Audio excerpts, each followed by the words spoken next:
Hello, everyone, and thank you for coming out tonight. My name is Juhi Oh. I'm the co-director of the 2021 Prideful series, and I'll be your moderator tonight. To briefly describe myself in audio, I'm an East Asian with reddish brown hair, long hair, black eyebrows, and black and brown eyes. And I am wearing a black turtleneck sitting in front of a yellow couch in front of a white wall. My pronouns are she, her. Welcome to the Journey of Monalisa virtual live Q&A. We have a very exciting guest for you tonight. We are joined by Nicole Costa, director of the Journey of Monalisa.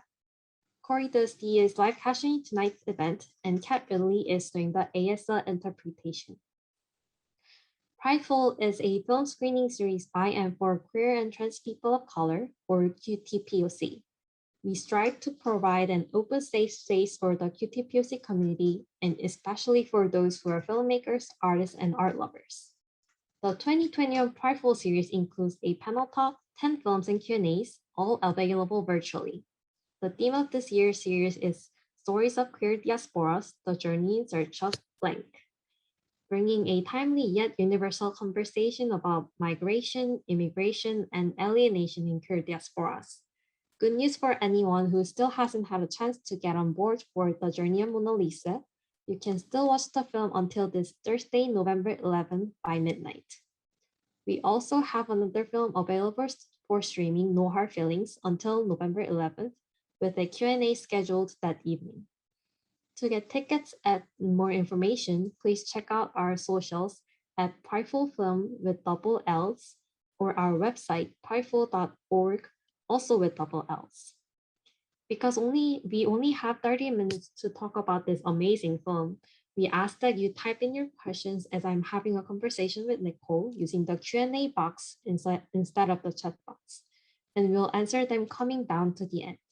You can also choose to verbally speak by clicking the raise your hand button and wait until my colleague Isaiah gives you access to turn on your audio and video and speak. Please also note that this event is being recorded and will be shared with the public later. If you have any questions about the program or have any technical issues, please ask the Prideful team in the chat or Q&A box. Nicole, I'm very excited to have this conversation with you. I'd like to start by asking you to briefly introduce yourself, including the description of yourself and your background using your own words. Nicole, you have to unmute yourself.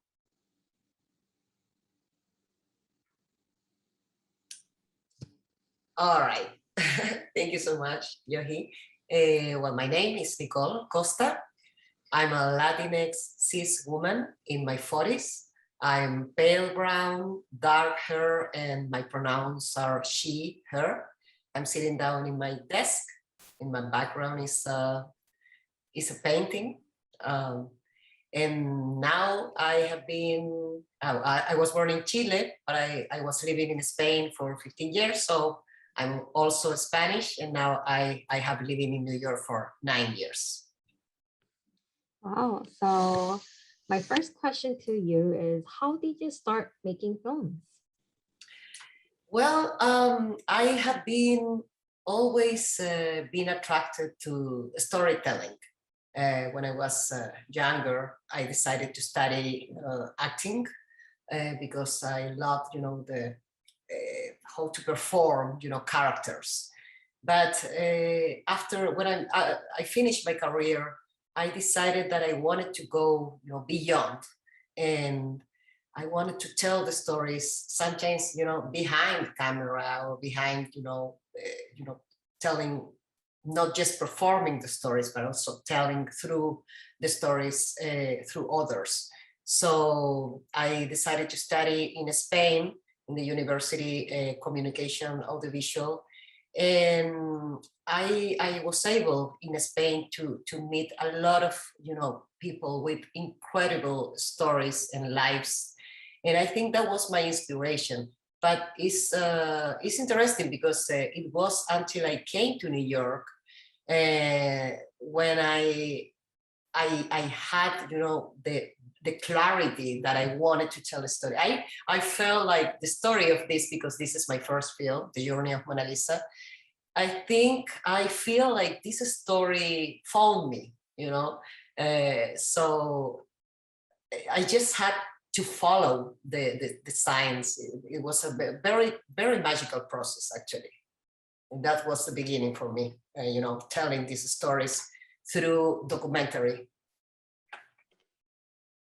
It's really interesting that you started out with a documentary. So you and Ivan Monalisa have been friends in college and you reconnected after several years in New York. So I was curious, how did the reconnection happen and how was it? Well, yes, indeed, we were studying the same university. I was very young. I was 17 years old when I entered to the university, and Ivan was at that time finishing, was about to finish the school, you know, but because he was, you know, he had been developing plays, and he was a very promissory artist at that time, you know. So he was helping, he was the assistant of my teacher. That's why I was able to be closer to him. At that time, he defined himself as a gay man, you know. And I thought it was very interesting because we were in coming, you know, we were in Chile just finishing a dictatorship, very severe dictatorship. So it wasn't so common, you know, to talk about your sexual orientation, you know, that frontally, as Ivan, you know, Ivan was so frontal, so open, and that amazed me. I thought he was very, you know, honest and transparent, and also great artist, very genuine artist, very genuine person. So I admire him a lot at that time, and I think the perspective that he has, you know, in life and also in arts, inspired me a lot. So we become friends. We were very close that year, but the scholarship that the scholarship year finished. When it was over, he went back to his hometown in the south of Chile, and I lost his track because at that time we haven't, you know, social network and everything where you really can follow people.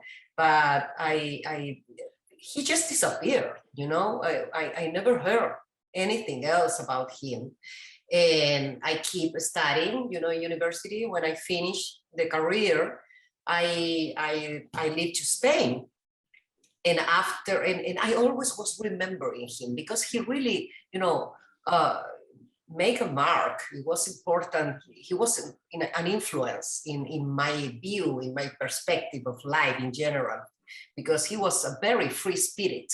That was very, very a great inspiration for me. And when I was in Spain, you know, I was always, you know, remembering him. But it wasn't that until I decided to came to New York, you know, in 2012, when I met my husband and I told him about this friend of mine. You know, I said, you know, this friend, it was very important to me. And I told him that I heard that he was living in New York. So my husband said, like, but Nicole, I mean, if you now had the possibility to find him, because now there is, you know, internet, and you can call someone and you can track someone. So I decided to track him, and I get a telephone number and I called, and it was my friend. And it was like, he couldn't believe it, you know, Nicole, you know, it was after 17 years. Amazing. So said like, well, I'm working here in a club, so because you're not gonna believe everything, and my life is incredible, you know, all that happened in my life. So it was then when I went that night to that club in Chelsea, and I discovered that my friend was Monalisa. So it was very interesting, you know, at the beginning, because I thought that maybe he was working as a, you know, drag queen, performing, because coming from, the acting school makes sense. But then I discovered that, well, not discover, I mean, he told me that she felt like, transgender, and Mona Lisa was the expression in her femininity, and well, and he told me that she was a sex worker, and we just recovered immediately our friendship. At that time we start to get together again, because we wanted to create a lot of performances. He Ivan Mona Lisa had a lot of ideas, performances, plays, and we're gonna do this and that. So I was just amazed with my friend again. uh, it was exactly the creative person that I left in Chile, and I was so amazed, especially in the way that he or she built Mona Lisa. I thought Mona Lisa was also a part of his creativity. I mean, the construction that he had with her. It was interesting that he named he named it Mona Lisa, because it was like Ivan was like a kind of Leonardo, painting on his own. His body was his canvas, to create also Mona Lisa and extend himself up, herself, and being, the feminine expression that he needed, to have, because it was always there, but he needed to express that, in a more obvious way as Mona Lisa. And and then we start just to recording our encounters, because we didn't know that we were, making a film. It was very, very, natural, the way that, because it was amazing. I mean, Ivan told me anytime when he came to my house with a bag, it said like, "Oh, I'm bringing Mona Lisa in my bag." I was like, oh, wow, really? Yeah, Mona Lisa gave me last night a lot of money. So I think I have to buy something for her, because she needs something, And we went out to buy something for Mona Lisa. And it was incredible, it was very coming also from, the acting, the theater. It was like a very, creative way to create her identity too. And I thought it was very interesting, and obviously it was very genuine again, and real and deep, and also the sex work. Also, it was connected with the desire, and feel desire, and obviously it makes sense. I mean, at the beginning it was like, why someone that talented, obviously was a very promissory artist. Why decided to put everything, aside, and living very like marginalized, and also, performing sex work, instead of maybe doing something more creative, But I didn't understand at that time that he never really put aside, the creativity. All the opposite, was building something so much important that any, theatrical production was building himself, herself. So it was so much deeper, and important and vital. So yeah, I think it was I had to learn, a lot through this process, and it was very natural, very, very natural. As you said, Ivan Mona is a very dynamic, interesting person to be with. And so I was and there's a lot in the movie. There's a lot of story from sex work to the identity of Ivan and this Mona Lisa and living in New York. So I was curious how um like what cautions did you take when you're trying to portray Ivan Mona Lisa in so many different ways because there are so many different layers within Ivan and Mona Lisa. And also it's kind of portraying the community of queer and trans people of color and also sex workers. So I thought it would be very difficult for you. Oh yes, because because of the complexity, and it's also it was challenging, but also was you know beautiful, to find all those layers. And I think it. I mean, I love. I was telling before. I mean, I love this kind of landscape, the human landscapes, because of the layers and the complexity and the diversity. And I think that is the most beautiful thing in human being. We are all so different, right?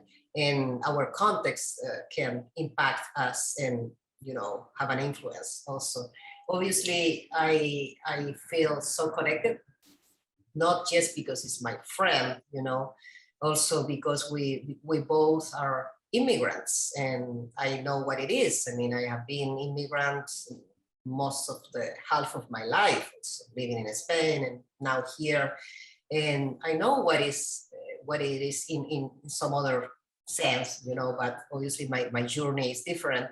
But I know what it means, looking for a place where you can feel safe to be yourself, because I think it's the feeling that we have when we are looking for something outside of our countries, of native countries.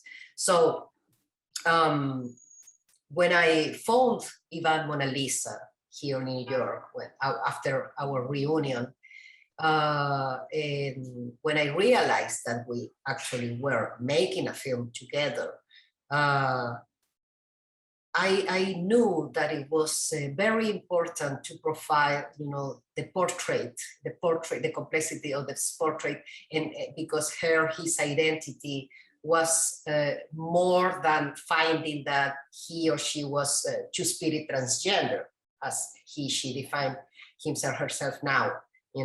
It was more it was also the artistic part, I think he needed, to find and realize, that he could, for example, the book is so important because he's signing for first time as a transgender artist, with the name Ivan Monalisa.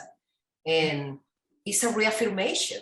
It's a reaffirmation. I mean, the feeling that he was reaffirming herself as a transgender artist is also part of the identity that was looking for, and it was important, the immigration, because I think through this journey, he was able to find the version that he really wanted to be. And yeah, it was very, very challenging, because obviously there was a lot of things that we had to put outside of the film, and they were very interesting too. But obviously, when you are making a film, you have to prioritize, and think what is the most important thing. Obviously, there was, the identity subject, also the drugs, the what is the relationship with the drugs and sex work, why the sex work was also important in this construction of identity. Obviously, it's very important, and the consequences. I mean, it's a journey. There is a lot of lights, but also shadows, and that is the life. I wanted to be very honest with that too. I mean, obviously there is a lot of struggling, but at the end of the day, I think it's very admirable, how someone can be so persistent and consequent, uh, even, that you have to face a lot of pain sometimes and struggling. So following up with the challenge in editing, I wanted to ask, how did you decide which scenes, especially the very sensitive scenes such as explicit sex work or drug use. How did you decide which one to put in and put out? Um, it was something that we were talking all the time with Ivan Monalisa. I mean, that was great that Ivan Monalisa is a great subject in the sense of it's very generous. Never, he trusts in what I was doing. And I think this is because we are friends. And this is because it's so amazing, when you have this kind of access to someone, because I think access is everything in documentaries. And obviously, in this work, I got it because Mona Lisa trust. We were talking all the time, and sometimes it was Ivan Mona Lisa who was, offering me to do this or that. Sometimes it was just like calling me by telephone and saying like, Nicole, I think I really need to talk about drugs because I can't avoid, this part of me. I think it was kind of therapeutic in some way, sometimes, talking about all these dark sides also. And because when you are confronting this and accepting that you are an addict, for example, is brave. And I think it's part of the process that you can be better. At least you have to recognize that you have a problem.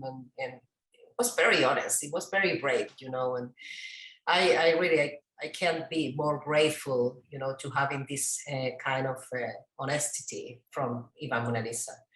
And also with the sexual scenes, because we were talking, and I was like, I feel like we really need maybe to see something, because it's like, I think it's necessary, not in the sense of, the morbid thing that I was very, I was trying to be very careful because I didn't want, to portray my friend, in a morbid way, or I didn't want to be like a voyeur, like watching this, what is my friend, my sex worker friend doing?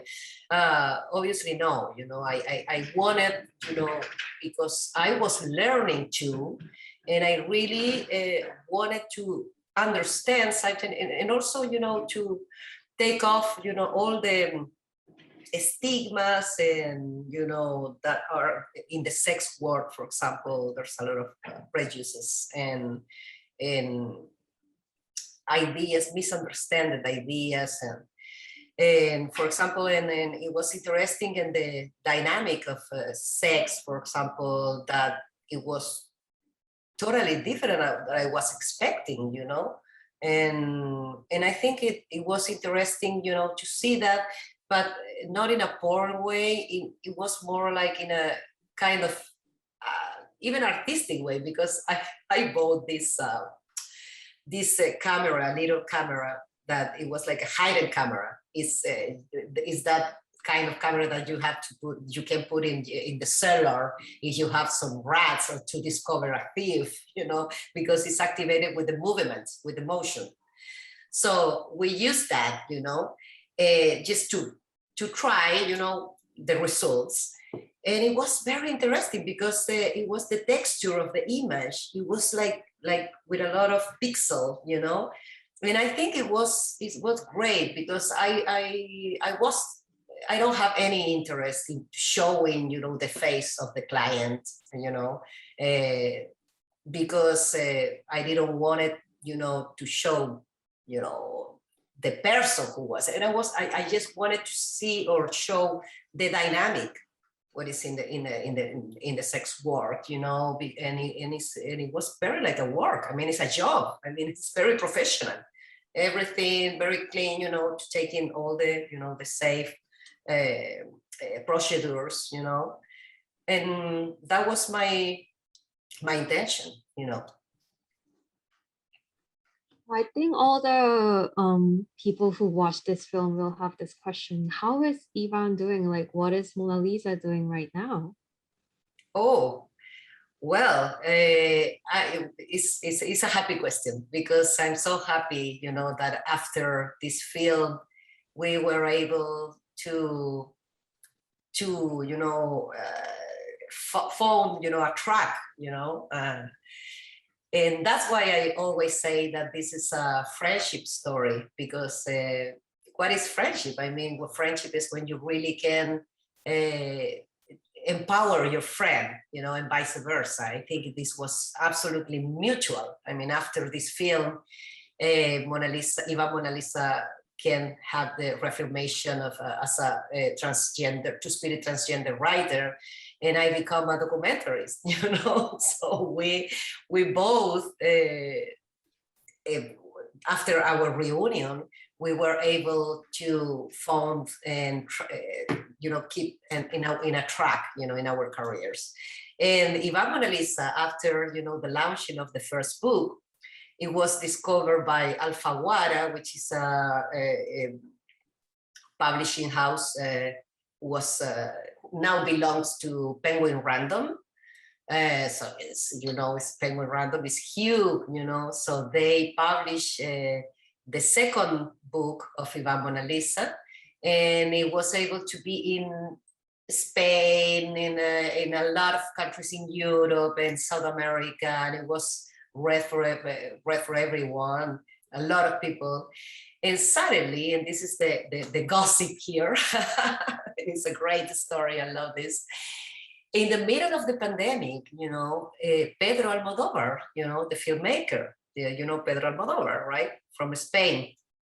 So Pedro Almodovar was, in the lockdown in Spain, bored, and he was able to read the book of Ivan Monalisa, and he loved it. He loved it, and he wrote a review, incredible review about the second book.